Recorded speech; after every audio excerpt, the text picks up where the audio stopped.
Hi, welcome to Mallika's kitchen. आज हम बनाने जा रहे हैं टाको, जो बहुत इजी एंड डिलीशियस है। तो चलिए स्टार्ट करते हैं। टाको बनाने के लिए सबसे पहले लेंगे हम मैदा।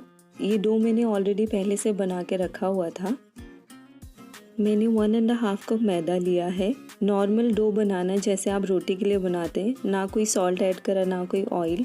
अब देखिए रोटी बना लिया। रोटी बनाने के बाद मैंने ऑयल लगा दिया। ऑयल लगाने के बाद मैंने इसमें मैदा छिड़क दिया। अब मैं ऐसे फोल्ड करूँगी जैसे आप देख रहे हैं, और इसका एक लच्छा परांठा जैसे आप बनाते हैं वैसे बनाना है।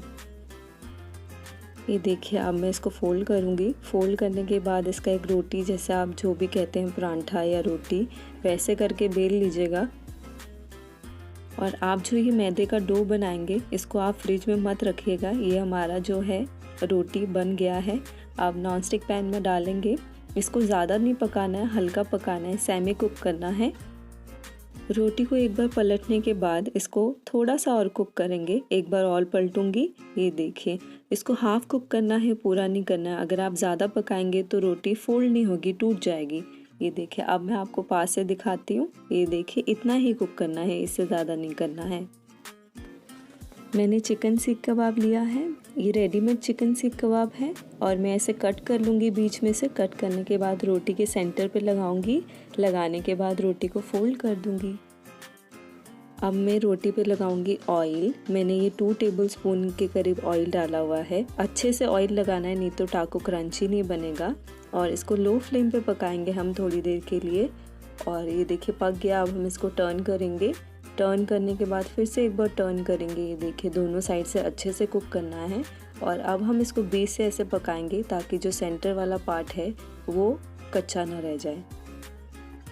आप ऐसे इसको होल्ड करके रखिएगा थोड़ी देर के लिए। ये देखिए बीच में से अच्छे से कुक हो गया है। अब मैं इसमें ऐड करूँगी मेयोनीज़। अगर आपको ये प्लेन मेयोनीज़ नहीं पसंद है, आप थोड़ा सा सॉस, थोड़ा सा ऑरिगेनो डाल के मिक्स करके ऐसे लगा लीजिएगा जैसे मैंने लगाया है।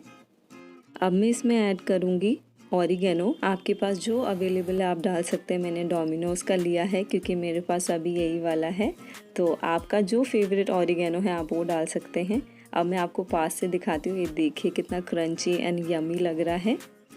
आप ये रेसिपी ज़रूर ट्राई करिएगा और मुझे अपने कमेंट बॉक्स में ज़रूर बताइएगा कि आपको ये मेरी रेसिपी कैसी लगी। If you like this recipe, please like, share and subscribe. Thank you for watching.